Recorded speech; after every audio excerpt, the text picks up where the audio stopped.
এর আগে আমরা দেখেছিলাম ছাত্র উৎসবে মুখ্যমন্ত্রী মার্কশিট তৈরি করেছিলেন, কে কেমন গান গায়, ব্রাত্য বসু কেমন গান গাইছে, দেব কেমন গান গাইছে, সোহম কেমন গান গাইছে, সায়নী ঘোষ কেমন গান গাইছে, ইন্দ্রনীল সেন কেমন গান গাইছেন, এইসব নিয়ে মুখ্যমন্ত্রী একটি মার্কশিট তৈরি করেছিলেন। কাউকে 10-এ 6 দিয়েছেন, কাউকে 10-এ 8 দিয়েছেন, নিজেকে আবার কত দিয়েছেন জানি না, উনি তো নিজেকে 10-এ 10 ছাড়া ভাবতেই পারেন না।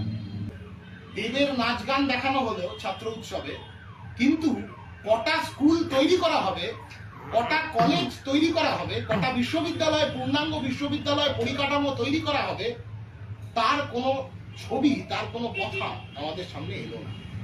আমরা তাই একটা পাল্টা মার্কশিট তৈরি করেছি। আপাতত শিক্ষামন্ত্রীর মার্কশিটটা তৈরি করেছি। এই মার্কশিট বলছে শিক্ষা পরিকাঠামোয় সরকারি খরচ বৃদ্ধির প্রশ্নে ব্রাত্য বসু 0 পেয়েছেন। ড্রপ আউট রুখে ছাত্রছাত্রীদের শিক্ষার মূল স্রোতে ফেরানোর প্রশ্নে ব্রাত্য বসু 0 পেয়েছেন। ছাত্র শিক্ষক অনুপাতে ভারসাম্য আনার প্রশ্নে ব্রাত্য বসু 0 পেয়েছেন। ছাত্র শিক্ষক অনুপাতে ভারসাম্য আনার প্রশ্নে ব্রাত্য বসু 0।